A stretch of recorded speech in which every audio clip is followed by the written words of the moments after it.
He used to be the biggest loser in the company he works for, but now he's the extremely successful CEO of one of the biggest up-and-coming game development companies.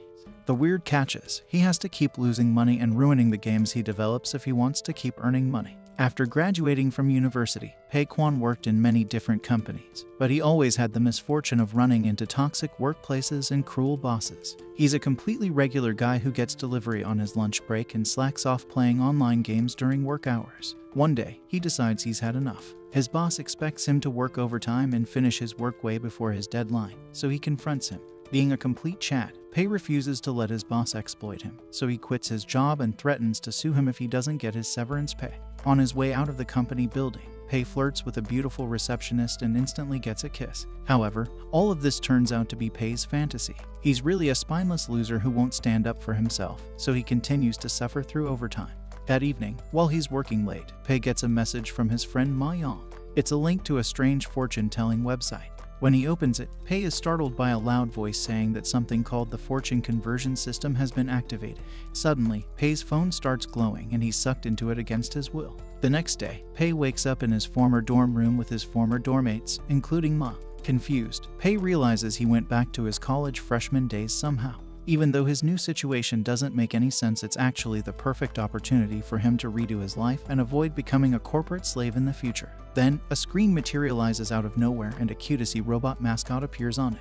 The character introduces himself as the fortune conversion system and tells Pae he can call him Richest. Richest explains that this strange system will provide Pae with 50,000 yuan and help him strike it rich. Pae is ecstatic, but Richest stops him, telling him to listen to the system's rules first. The system will provide Pae with a company of his own and give him a certain amount of money at regular intervals, according to the fortune conversion system's rules. That money can only be used for the company, so Pae can't spend any of it on himself. After some time, the company's income will be calculated based on a fixed rate and the resulting value will become money that Pae can use however he wants to use it.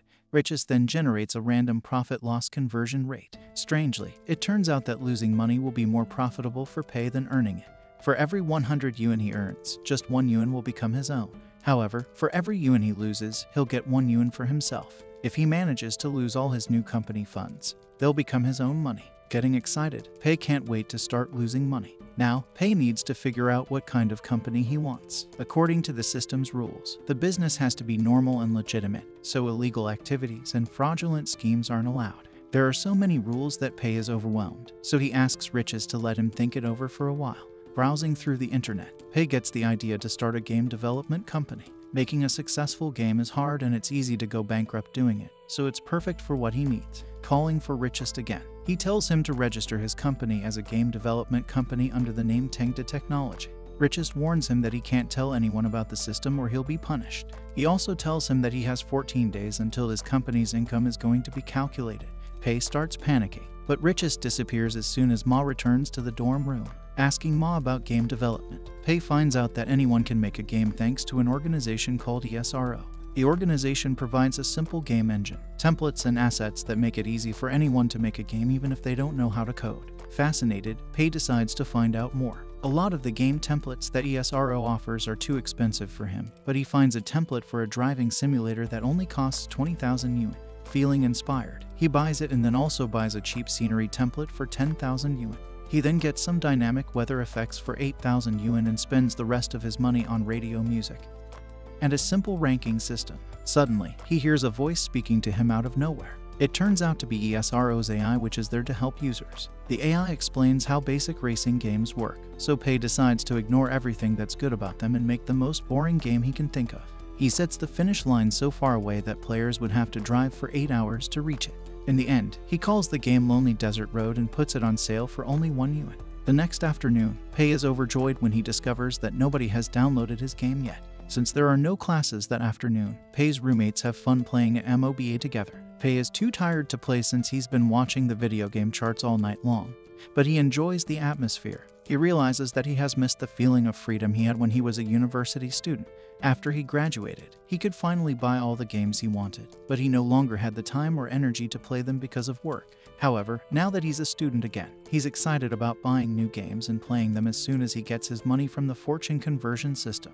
He barely even did anything, but he expects to get 50,000 yuan soon. Meanwhile, we shift our attention to a content creator with the username Mr. Kylo.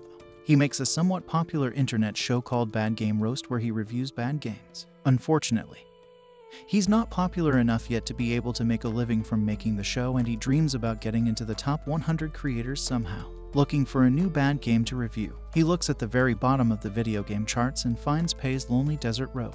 After buying it and starting it up, Kyo somehow gets engrossed in the mysteriously empty game. Since it's easy to slip off the road, he keeps getting game overs, which gets him both angry and more motivated to finish the game. Also, he can't help wondering what's at the finish line of such a pointless game. The game is so long and tedious that he starts thinking about life deeply, reaching almost a zen state. Finally, after more than 8 hours of driving, Kyo finishes the game. In the end, the game congratulates him on wasting 8 hours of his precious time, and Kyo is furious. A few days later, during class, Pei hears some of his classmates talking about Lonely Desert Road. It seems like it got popular somehow, and people are spreading rumors about there being something interesting at the end. Running out of the classroom, Pei returns to his dorm to take a look at his game's stats. He's shocked to see that his game has been downloaded several thousand times and it's at the top of the charts now. Ma then explains to him that Mr. Kyo talked about the game in one of his videos. That video quickly reached 200,000 views, becoming Kyo's single most popular video. In it, Kyo angrily warns his viewers about playing Lonely Desert Road and claims it's the worst game ever. Naturally, many of his viewers got curious and downloaded the game, some of them even claiming there are various secrets and Easter eggs at the end. Since the game is so cheap, it's also easily available to anyone who's the slightest bit interested. Troubled by his success, Pei decides to change the game's description to an apology. He writes that Lonely Desert Road is a horrible game that nobody should ever buy or play. However, people don't stop buying his game at all and even start sympathizing with him. Desperate, Pei muses over what he should do for the remaining 7 days before his time is up. Somewhere else, a cruel company president called Mr. Lai notices Lonely Desert Road's success. Even though Tengda Technology is a small indie company, Mr. Lai wants to buy it to retain his monopoly over the gaming industry. On the last day of the fortune conversion system's first challenge, Riches visits Pei again. Lonely Desert Road somehow sold 200,000 copies in 2 weeks, making Tengda Technology one of the top 10% most profitable gaming companies around. For Pei, that means he'll actually only be getting 700 yuan from those profits. Making it worse still, Riches increases his company's funds to 300,000 yuan, since that's the minimum threshold of the next round of the Fortune Conversion Systems Challenge. It turns out that each round has a minimum fund requirement, and for the second one it's 300,000 yuan. As long as Pei makes a profit, the funds will increase, making it more difficult for him to lose money. Before he leaves, Riches announces that the second round of the challenge is starting and Pei will have 30 days to lose all his money. Since there are no classes that afternoon, Pei agrees to play some online games with Ma and his other dorm mates. Surprisingly, Pei carries the entire game, while Ma sucks, making the team lose. At that moment, Pei gets an idea. In order to lose his money, he needs a professional deadweight, and Ma, the natural-born idiot, is perfect for the job. From then on, Pei starts following Ma around. When Ma finally asks him what he wants, Pei tells him he wants him. Ma is shocked and completely misunderstands him, but Pei explains that he wants him to work for his game development company. Since game development is expensive, Ma refuses at first, but then Pei reveals that he's the developer of Lonely Desert Road and that he already earned 300,000 yuan with it. Impressed, Ma immediately starts flattering him and the two join forces. Some time later, Ma buys a huge amount of books about programming and game development. Pei knows he doesn't need those books since they're using templates and pre-made assets to make their game, but he lets Ma read them anyway. The next morning, Pei is disappointed when he sees that Lonely Desert Road is still on top of the charts. He's concerned that his company is now associated with that popular game and people might buy his next game as a joke. That's why he'll have to go for a different approach this time, since mobile gamers still might not have heard about Tengda Technology. He decides to make a mobile game next. Searching around the web, he finds out that the most popular mobile games are card games. The market for those games is very competitive and most developers just blindly copy a popular card game called Three Kingdoms GG.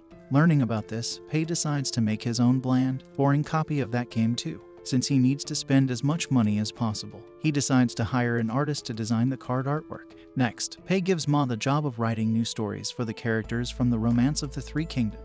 Since that's a beloved historical novel, its hardcore fans are going to be disappointed if the story has been changed. Ma is confused about why he would write original stories, but Pei convinces him that it's good to innovate and create something unique. Immediately, Ma starts thinking of wild stories and changing those beloved characters into tigers, dragons, centaurs, and similar bizarre creatures. Meanwhile, Mr. Lai the businessman gets a report about one of his games, the popular original Three Kingdoms GG card game. losing players because the rate to draw rare cards is too low. Ma doesn't seem to care, figuring that the card game market is crashing soon anyway. But when his assistant tells him that Tengda Technology has announced a card game, he gets interested.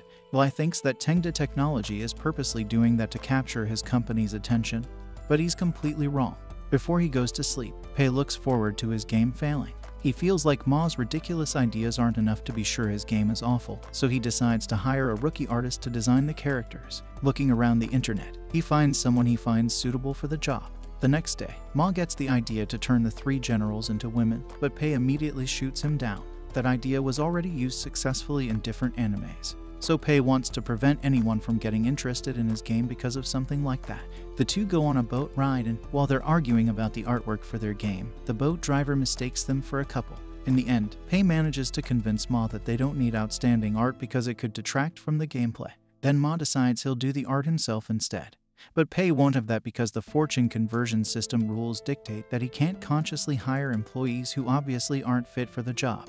Then they start arguing so intensely that the boat tips over and they have to rescue the driver. Pei then shows Ma the profile of the artist he found the previous night. That artist draws some pretty good chibi artwork, which is why Ma doesn't think he can draw realistically. However, that's exactly what Pei wants. He manages to convince Ma that the artist is actually going to give birth to a whole new unique style.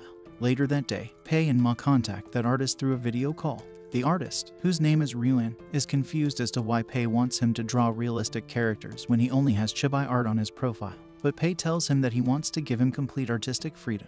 He also encourages Ryuan to raise his price as much as richest will allow him. There's a rule about raising his employees' salaries unreasonably, but Pei just barely manages not to break it. In the end, Pei and Ma hire Ryuan, who's surprised and weirded out by the unusual duo. After that video call, Pei tells Ma to come up with character designs and work with Ryuan while he designs the gameplay. Since Ma is unreliable and Ryuan seems introverted, Pei is sure that the artwork for the game is going to end up bad.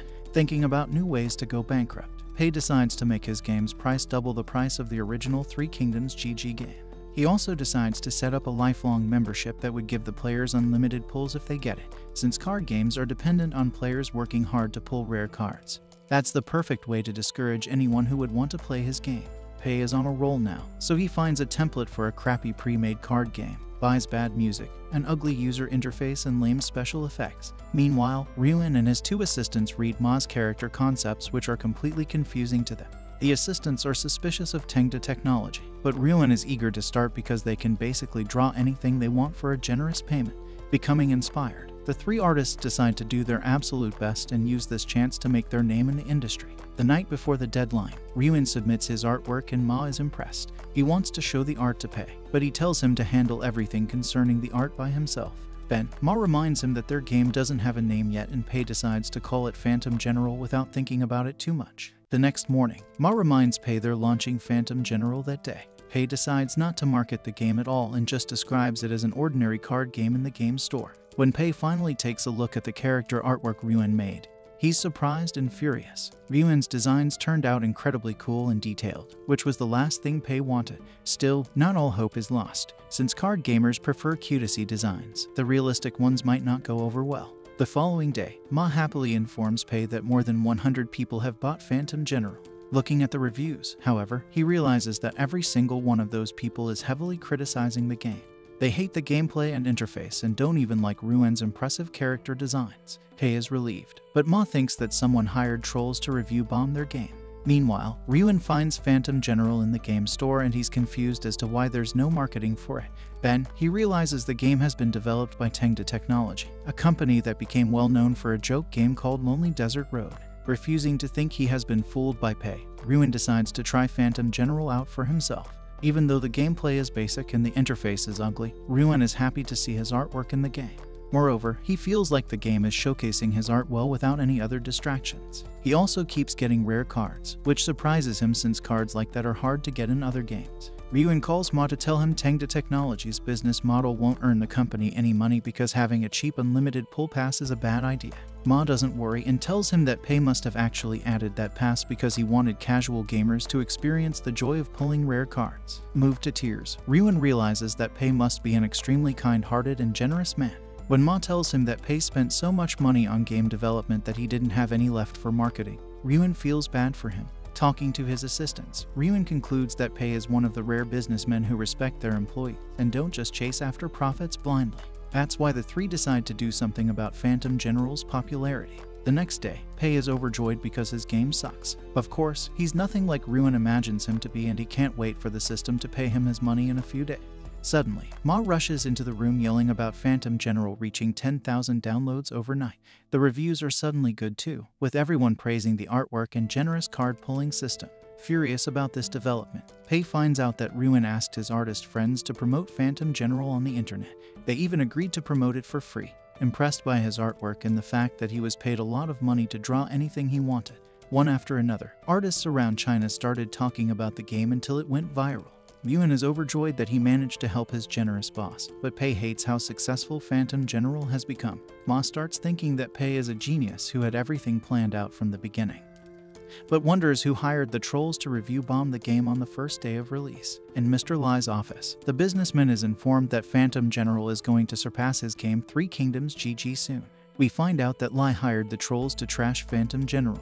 He thinks that Tengda Technology purposely chose the Three Kingdoms as the theme for their card game in order to prove they can do better than him. Convinced that Pei's company has been targeting him from the start, he decides to acquire it as soon as possible. A little while later, Phantom General becomes that month's most recommended game.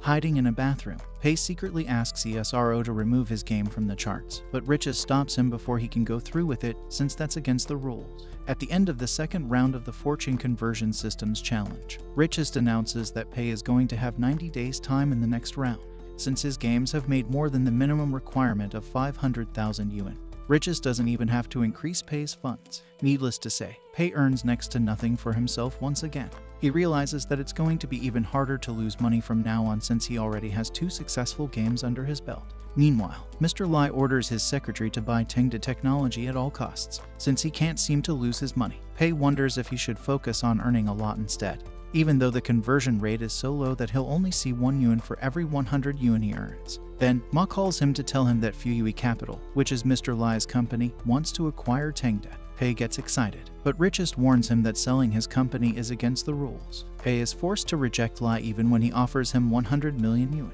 Then, he offers to invest in Tengda, but Pei rejects that too, since that'll make it even more difficult for him to lose his money. Hearing this, Mr. Lie is frustrated. He starts believing that Pei is some kind of business genius, which deepens his obsession with him. While they're eating at a restaurant, Ma wonders why Pei is so worried when his business is going so well. Pei is concerned about how he's going to spend the huge amounts of money his games are continuing to earn.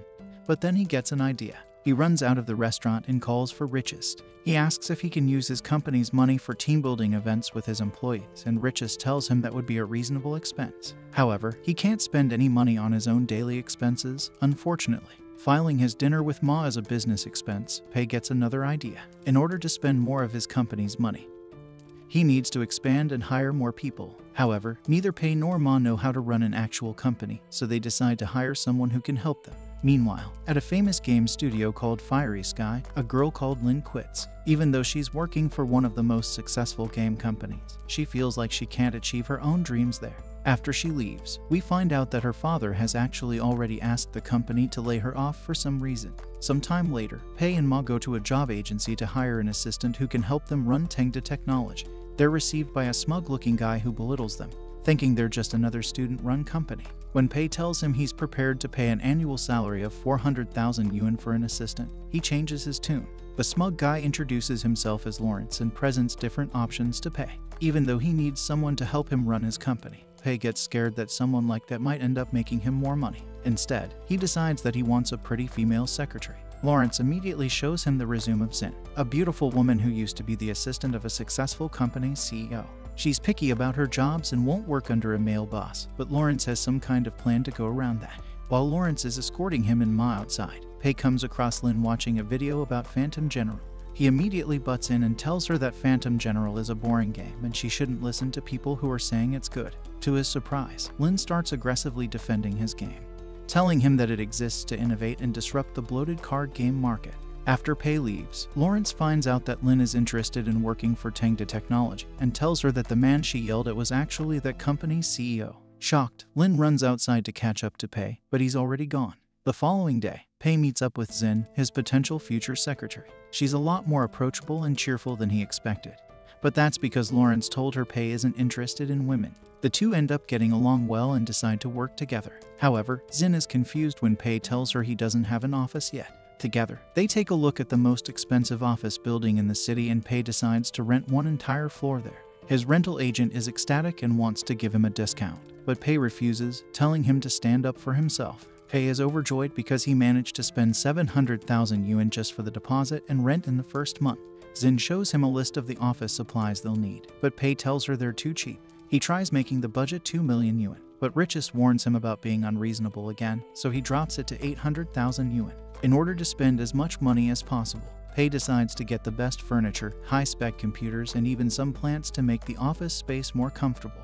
He comes up with a luxurious guest room, a full pantry, and a tea break room so that his employees can take breaks comfortably. There's also going to be a state-of-the-art meeting room with a huge TV and massage chairs. Impressed by his generosity toward his employees, Xin asks him if there's anything he wants for his own office. She suggests he rents a 2-bedroom apartment on the same floor as his office, and he loves the idea. Of course, he furnishes it luxuriously. Next, Xin shows Pei a recruitment policy she drafted, but he thinks it's too strict, afraid that he might actually hire some capable employees. However, it's against the rules to hire employees who don't fulfill the minimum requirements for the job, so he decides to think about it carefully and hire the core employees himself. Xin also suggests he get some better clothes to improve his image, so he buys a smart, expensive suit. Going back to his employee problem, Pei concludes that he needs another person working for him who's at least as bad as Ma in order to lose money effectively. He then remembers a bum called Bao who lives at an internet cafe and works as a level booster for various video games. Pei thinks it's reasonable to recruit a veteran gamer to work for him,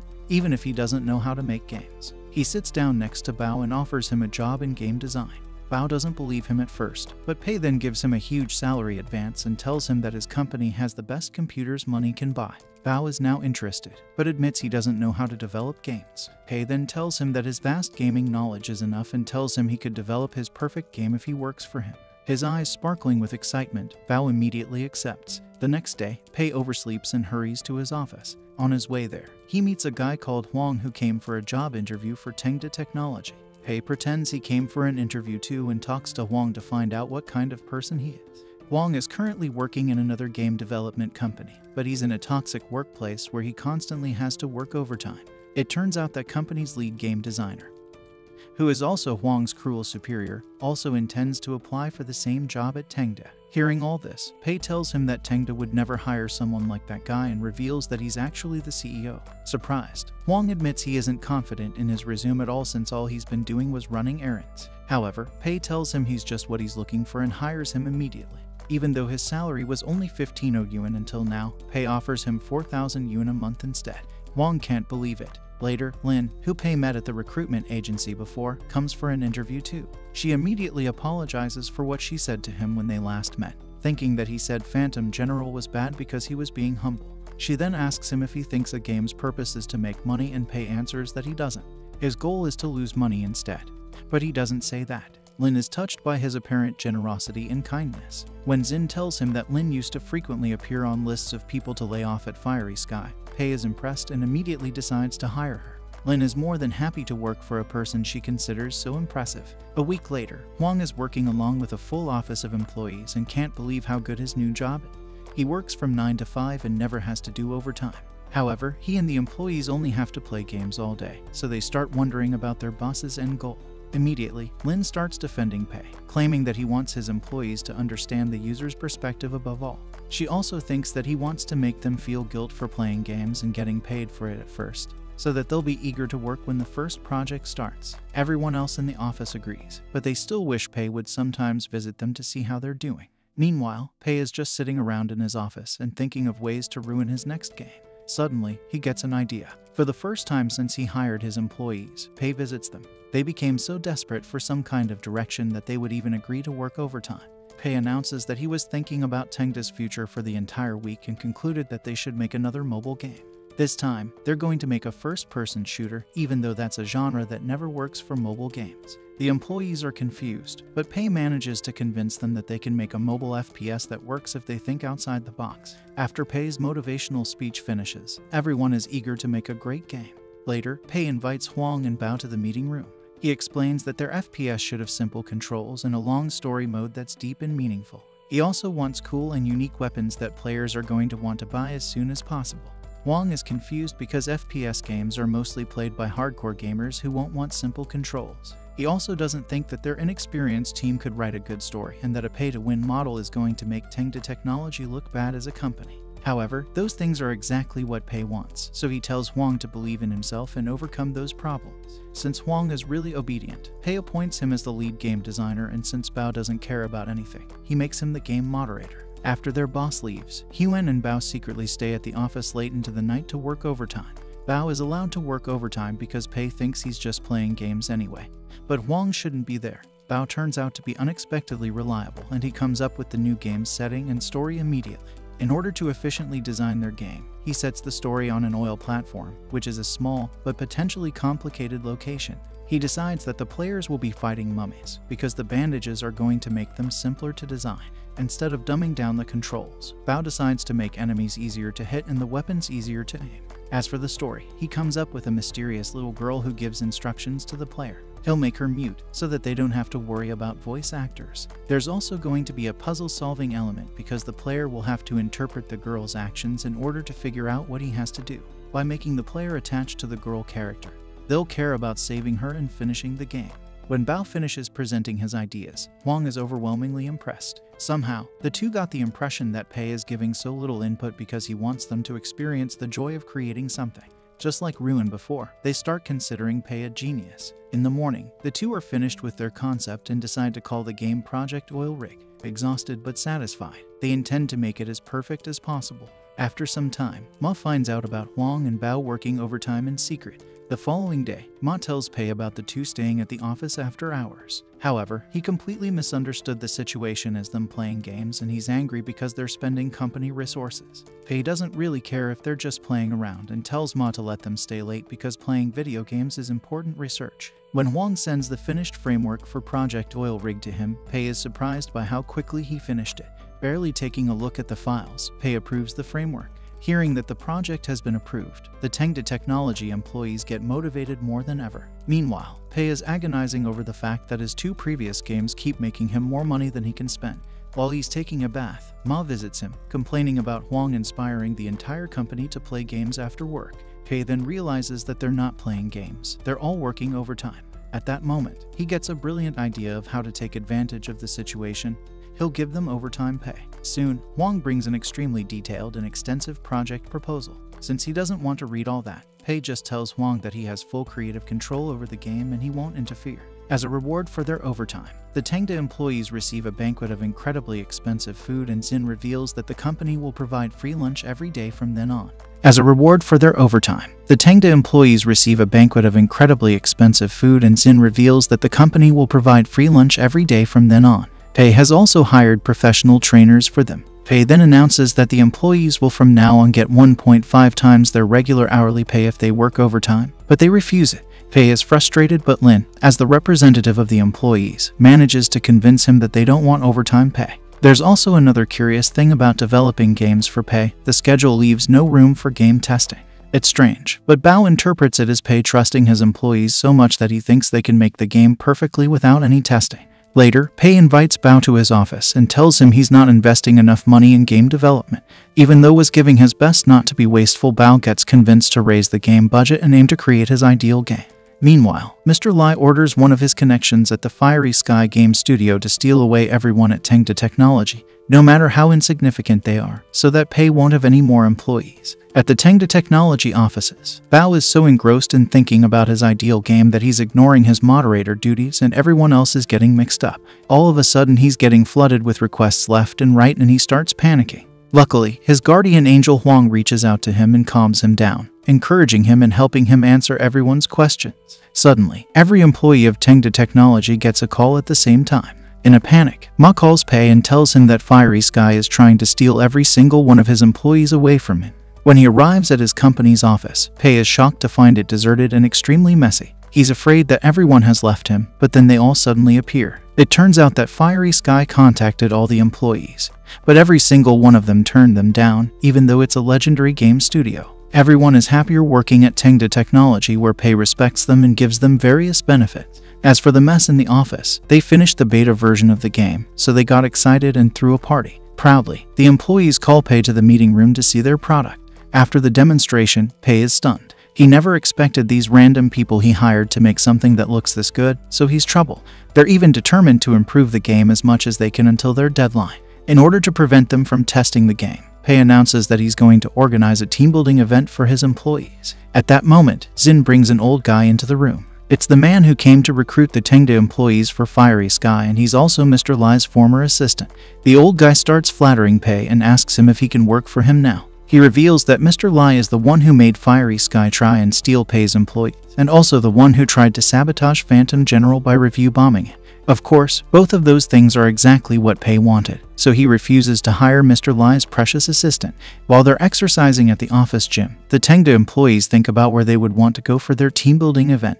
To everyone's shock, Lin tells them she wants to go to the Fiery Sky studio. She wants to introduce her former co-workers to Pei and show them what a great boss looks like. Overhearing her, Pei thinks that's a great idea. He wants to show his employees what a real game development company looks like and lower their morale. On the day of the team-building event, Pei treats his employees to a luxurious meal. It seems like Lin is falling in love with Pei more by the second. At Fiery Sky, Zhu, an important game developer, regretfully lets the Tengda employees visit his studio. His assistant thinks they're coming to find the one responsible for trying to poach Tengda's employees. But Zhu thinks there's no way Pei would be smart enough to do that. Zhu's assistant then welcomes the group from Tengda into the studio. Everyone's impressed by a bamboo forest planted inside the lobby and a huge company car park. When Zhu meets Pei, he starts analyzing him, while Pei is just thinking about nonsense such as what he's going to eat for dinner. To Pei's surprise, his employees think that Fiery Sky is inferior to Tengda. Their workspace is cramped, their computers are outdated, and their break room and treatment of employees are subpar. While they're trash-talking the studio, they don't notice that Zhu's in the same room. Zhu then notices that Lin, his former employee, is among the Tengda people. Frustrated, Zhu quickly invites the Tengda employees to meet the people working for him. However, this also goes wrong for Zhu, since Pei's employees keep talking about the benefits they have that Fiery Sky employees don't. Zhu's assistant then starts talking about how Lin resigned because she wasn't doing well, and the other Fiery Sky employees snicker at her. Noticing this, Pei tells them that Lin is now a director at his company, which isn't really the case. Still, Pei signals Lin to go along with it and everyone is impressed by her. Lin then praises Pei in front of everyone, telling them that he's an extraordinary boss and a genius among game developers. She even starts praising Lonely Desert Road and Phantom General, making up completely unreasonable claims about them. The Fiery Sky employees are greatly impressed, so Zhu decides to present Fiery Sky's new FPS game called Bullet Mark. Unfortunately for Tengda, it turns out its release date is the same as Project Oil Rigs. Zhu's assistant tries to stop him since Bullet Mark is still confidential, but Zhu doesn't care. He needs to raise his employees' morale and show Pei and his people how great his company. As usual, Pei hopes that Bullet Mark is going to look so impressive that his employees' morale will be crushed. It turns out that Bullet Mark has a completely different design philosophy from Tengda's Project Oil Rig. Instead of focusing on making the controls simple, Bullet Mark is intended for experienced gamers. The weapons are as realistic as possible and the game is going to be immersive. Finally, Bullet Mark is going to be completely free. Listening to all this, Huang gets worried that Bullet Mark is going to make Project Oil Rig look bad. However, looking at Pei's confident, smiling face, he gets the impression that he knows more about games than Zhu. Of course, Pei is actually rooting for Bullet Mark. After the team-building event, Pei decides to give his employees 10 days leave because they worked so hard to represent Tengda Technology in a positive light. Everyone rejoices, but Huang then speaks up. He thinks that they need to continue working on Project Oil Rig to make sure it's better than Bullet Mark, since Tengda treats its employees so much better than Fiery Sky. They can't let Bullet Mark surpass Project Oil Rig. Zhu doesn't believe him and passionately announces that there's no way Bullet Mark would be beaten by Tengda. At the Tengda office, Pei's employees do their absolute best to make Project Oil Rig the perfect game. When Pei calls Xin to ask if everyone's leave has been arranged, she lies to him that everyone has already gone home. Pei also won't be coming to work for a week because he's busy with exams. A few days later, Project Oil Rig is finished and even Bao the perfectionist is completely satisfied. Meanwhile, Pei has no idea what's going on at his company. He asks Riches to show him his statistics and he's overjoyed. He has finally spent more money on his company than Phantom General made. If everything keeps going as planned, he's going to get at least 140,000 yuan for himself in 25 days. Inspired to spend more money, Pei calls Xin to organize another team-building event.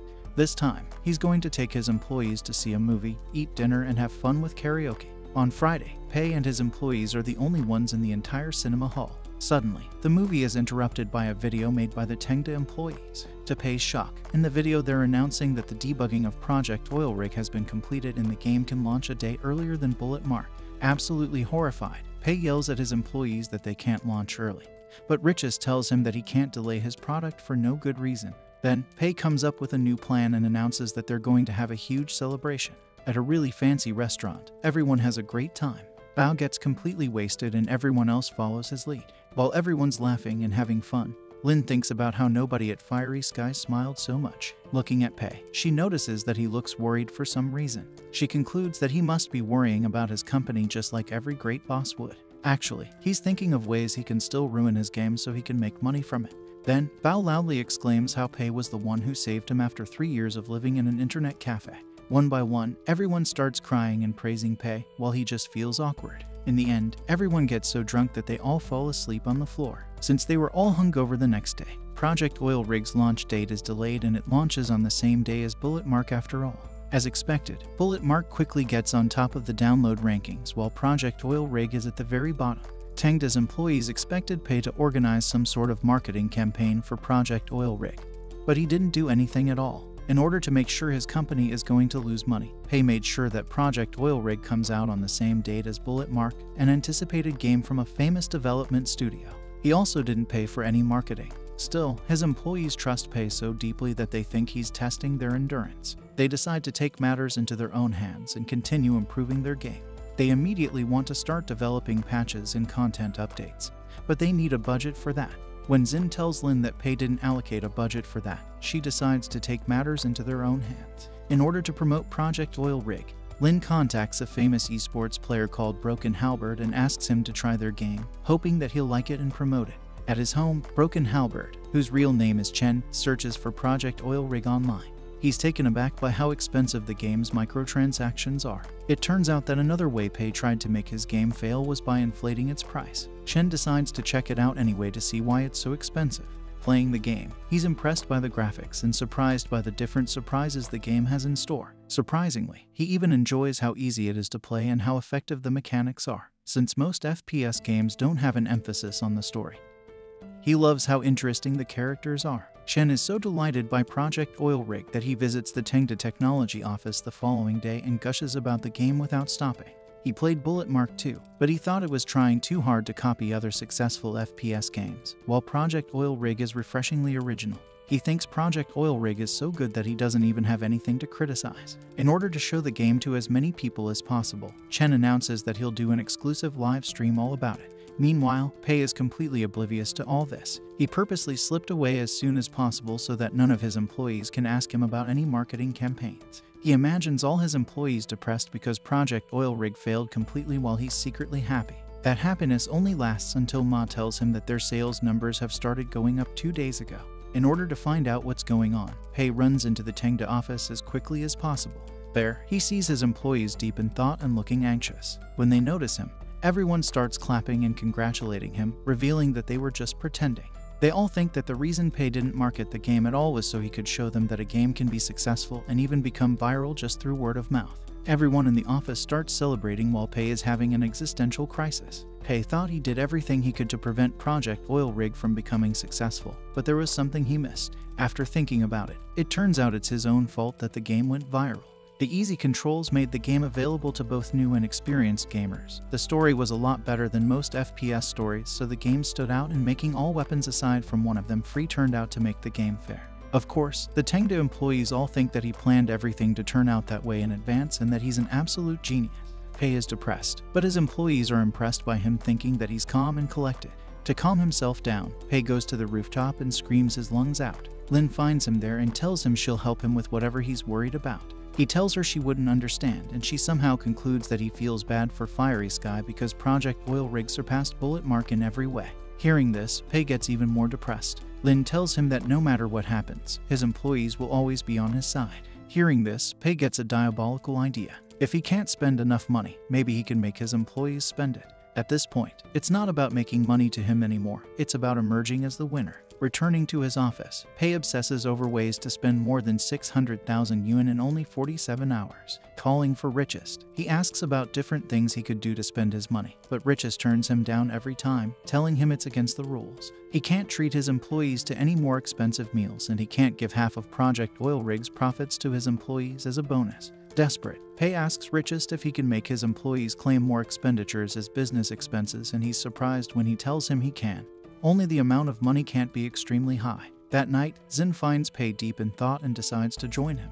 While they're talking, Pei finds out he could also give his employees raises. As for business expenses, the two work out a system where Tengda's employees can file a claim for virtually anything to be a business expense. Xin also suggests giving them shopping cards worth 1,000 yuan. The following morning, Xin brings Pei a projection of his future expenses and Richest approves it, 2 hours before the fortune conversion system's deadline. Pei brings his employees to a shopping mall. He announces that they can buy 35,000 yuan worth of merchandise and file it as business expenses. When he also presents them with gift cards, everyone's ecstatic. He announces that they can buy 35,000 yuan worth of merchandise and file it as business expenses. When he also presents them with gift cards, everyone's ecstatic. However, the usual group of troublemakers Ma, Huang, Bao and Lin don't seem to be buying anything. In order to motivate them, Pei takes them to an electronics store and convinces them to buy expensive work laptops and mobile phones so they can test future mobile games they might develop. To Pei's relief, Bao has already spent all his money on in-game purchases, so he doesn't need to worry about him. Next, Pei sees Ma buying a phone case and makes him buy so many of them that they total 45,000 yuan. After all his employees have spent their allocated money, Pei wonders what he could do to spend even more. Xin suggests that he needs a pen and a watch, so Pei gets to work. First, he tries buying the most expensive watch he can find, but Richest stops him because it's unreasonably expensive.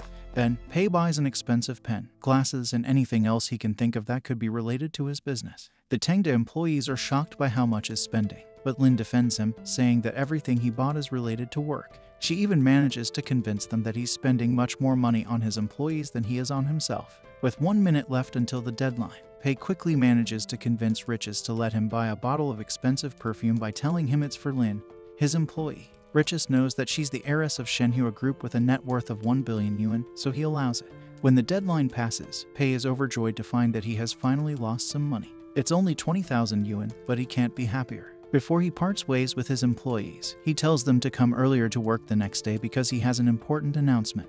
The next morning, Pei praises Huang and Bao for being the most responsible for Project Oil Rig's success and even gives them awards. Shockingly, he then announces that he's letting Huang go and giving him 1 million yuan so he can start his own company and achieve his dreams. His position as lead game designer will be given to an employee called Liv. Pei then tells Bao he's giving him an unlimited paid holiday. Bao doesn't really want a holiday, but Pei persuades him to take it anyway. This is the system of eliminating top talent that Pei came up with. While Huang is preparing to leave, Pei celebrates because he got rid of him. For the 4th round of the Fortune Conversion Systems Challenge, he's given 1 million yuan and the deadline is in 90 days. Before he says goodbye to everyone, Huang finds out that Tengda's previous games won't be updated anymore. Instead, Pei announced that he wants the company to focus on an entirely new game. Everyone is confused, but Lin interprets this decision as a challenge for them to overcome and everyone gets on board once again. In his office, Pei concludes that this time he can't let his employees finish the next game early. If they do, they'll probably use the extra time to update the other games. According to the Fortune Conversion System's rules, new updates have to have new microtransactions, so Pei wants to avoid them completely. In order to ruin his company's latest game, Pei determines that the most important thing is not giving Liv as much freedom as he gave Huang and Bao, so he decides to take control this time. Calling Liv and Lin to the meeting room, Pei tells them their next game is going to be about the game industry. He wants to expose the industry's issues and make the players realize they shouldn't waste their time playing video games. Hearing this, Liv and Lin are baffled. To make matters worse, the game is going to be a visual novel, an unpopular game genre where the player interacts with 2D characters. There are different choices and endings, but the game is mostly just reading. Because he wants to spend as much money as possible, Pei wants to do something expensive and innovative. He proposes the idea of the player character being a game producer who wants to make it big in the industry. Players will need to make many complicated choices, each of which will lead to a different ending. Pei also wants to add voices to the game's characters who are going to constantly humiliate the player to make him experience what it is like working in the game industry. Infected by Pei's enthusiasm, Liv and Lin get hyped for the game. Some time later, Liv starts recording the voice lines for the new game producer, but Lynn isn't satisfied with his performance. She's a total perfectionist and they didn't record anything she approved of in 3 hours, even though he's the lead designer of the game. Liv thinks he's wasting time recording lines. Getting angry, Lynn explains to him that he needs to understand the lines and characters Pei wrote before reading them in order to give a better performance. She tells him that the unique, cruel lines are actually satire. They represent an environment where a bad game is developed because of a boss who's greedy and doesn't care about his employees. Liv and Lynn interpret Game Producer not as a game that humiliates its players, but one that speaks up for its players. After that, the two are able to record amazingly passionate lines. That night, Pei calls Xin and tells her he won't go back to the company before the new year. He tells her to give the employees some days off too. While they're going back home, Liv and Lynn talk about Game Producer being a revolutionary game that's going to expose the entire industry's bad practices. The next day, Bao unexpectedly comes back to Tengda Technology looking awful and stinking up the place. He tells Pei that he feels empty and can't travel anymore. Seeing the state he's in, Pei rehires him. Bao immediately recovers and he's happy to be sitting at a computer again. But Pei tells him not to interfere with Game Producer so that Liv can get some experience. One night, Bao and Huang have a small reunion at the Tengda Technology office. Huang still hasn't found a good project, so the two decide to secretly start updating both Project Oil Rig and the Phantom General. Soon, Tengda Technology starts getting more and more requests for updates, but the employees have to turn all those people down. However, one day both Phantom General and Project Oil Rig are mysteriously updated and their player bases are overjoyed. The players are eager to spend more money on those games and support Tengda. They even made a petition for more paid content that 10,000 people signed. When Pei hears about this, he tells his employees to completely ignore the users and tell the players they're not updating the games anymore. When Lin tells him that the games have somehow been updated already, Pei is shocked. He orders Lin to find the ones who are secretly optimizing the games. One day, Ryuan, the artist for Phantom General, appears at the Tengda office looking for Ma. Since Ma's not at the office, Ryuan gives Zia a memory stick with drawings for new Phantom General cards. He drew them for free because of his dedication toward Pei. Before Ryuan can leave, Zia persuades him to give the designs to Pei directly. Ryuan feels too anxious to meet Pei in person, but Zia makes him enter his office. At first, Pei scolds Ryuan for drawing new art without being asked to, but in the end he gives him a job to draw the poster for Game Producer. Liv shows Pei the progress he made with Game Producer and Pei is satisfied because he didn't change anything or add anything to the game. He tells Liv that the release date is going to be on April 1st and gives him a marketing plan for Game Producer. It turns out that 10 minutes earlier Ryuan inadvertently changed Pei's mind about marketing. Since Tengda is now pretty famous, everyone knows whenever they're releasing a new game and people actually like how low-key the company is with its marketing. In order to make people hate Tengda, Pei decided to market Game Producer aggressively and spend a lot of money on it. He orders Lin to give the content producer Mr. Kaio 2 posters made by Ryuan and 10 seconds of gameplay footage. Pei wants him to use it for his show Bad Game Roast. At first even Lin is confused as to why Pei suddenly wants to market their latest game, but then she figures it out. Since Mr. Kaio lambasted Pei's first game, Lonely Desert Road, Lin thinks that Pei wants him to take a look at his latest game and change his mind about Pei and Tengda. Meanwhile, Mr. Kaio is down on his luck once again. Even though his video about Lonely Desert Road went viral for a while, he couldn't find any more interesting bad games to cover after that and his popularity went down again. Just when he thought he would have to change careers, Kaio gets an email from Tengda Technology about their new game. He gets excited and immediately replies. Shortly, Lin calls him on the phone to ask him to promote Game Producer for a fee of 10,000 yuan.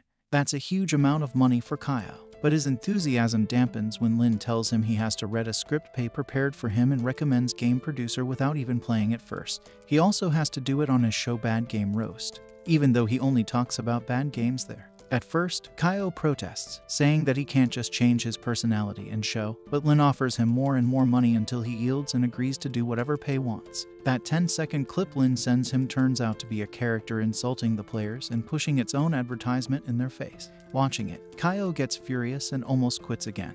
But then Lin informs him that 50,000 yuan has already been transferred to his account. Defeated, Kaio figures he could just change his name and start another show after this. Only then, Kaio realizes that Game Producer is from the same developer as Lonely Desert Road and starts thinking that all this is payback for him insulting that game. He has an existential crisis when he realizes that a small company he used to make fun of has now become his sponsor. One night, Lin catches Huang and Bao working on Phantom General and Project Oil Rig. She tells them that Game Producer is coming out the following day. She thinks it's a good game, but she's still worried because some employees think it's boring. Bao is also worried about game producer being profitable because he thinks it's too ahead of its time. All three of them are impressed that Pei is making such a risky move, releasing a game that many gamers aren't smart enough to understand.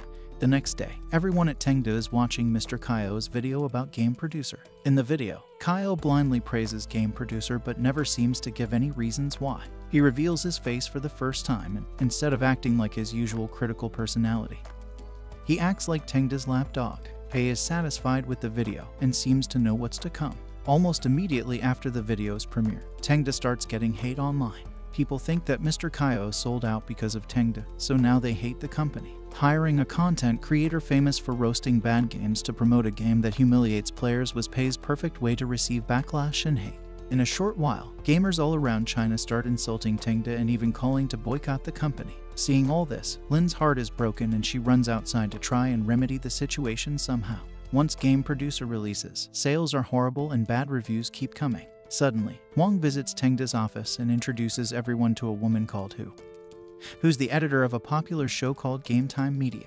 He wants to use her influence to save Tengda's reputation. Shortly, most of Tengda's employees appear in an interview with Hu with the purpose of showing Tengda exactly how it is. However, Hu ends up editing the interview footage in a way that makes it look like Tengda Technology is an evil company that wants to monopolize the industry and doesn't care about its employees. We find out that Mr. Lai hired Hu to make the hit piece. Having watched Hu's report, Lin angrily storms into her office and demands an explanation.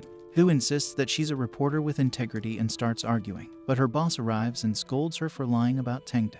It turns out that the Shenyue group that Lin is the heiress of is Game Time Media's sponsor, so Hu can't criticize Tengda if Lin is against it. Lin tells him that's not the point. She wants to show the world that Tengda is a great company and Pei is an amazing boss, so Hu is forced to make another report that tells the truth. The Shenyue group is actually much more powerful than Mr. Lai's Fuyui group, so Hu has no choice. Some time later, Hu visits Pei for an interview. As usual, Pei thinks of ways to make his company look bad and decides to be mean to Pei. However, Hu misunderstands him and thinks that his directness is cool. When Hu asks him why he makes games, Pei answers that he does it to lose money. He admits that he does everything to ruin the game he's making and lose all his money. Meanwhile, Kaio is burdened by all the criticism directed toward him. He keeps getting hate comments and he can't sleep because of his guilt. In order to calm himself down, he decides to see what game producer is actually like.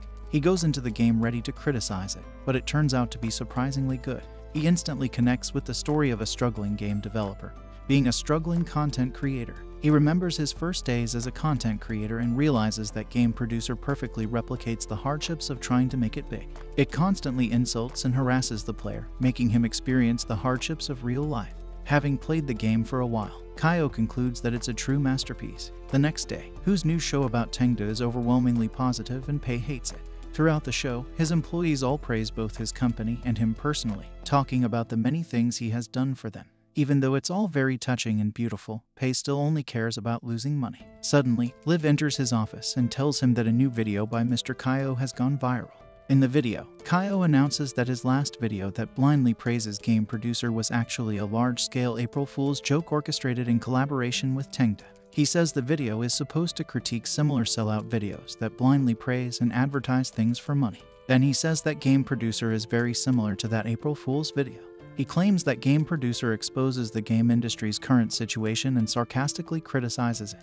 By playing the game, players are able to understand how hard it is to become a game producer or anyone trying to make it in the world. He considers the real purpose of the game to make players think about what they should pursue in life and how to live. After this highly impactful and emotional video comes out, Tengda's reputation seems to completely recover and game producer starts selling a lot more. Everyone now thinks Pei is a genius, but he's more depressed than ever because he failed to lose his money once again. Suddenly, Pei gets a call. It's Mr. Lai, who shames him for forcing Hu to make such a flattering show about him. Still thinking that Pei is doing everything he does just to taunt him, he announces that he won't go easy on him anymore. Instead of getting scared, Pei welcomes Lai's attempts to ruin him. At that moment, Richest appears and tells Pei the system is giving him a special mission. If he manages to establish a successful shop under the Tengda name, he'll get a 10% increase on his original conversion rate.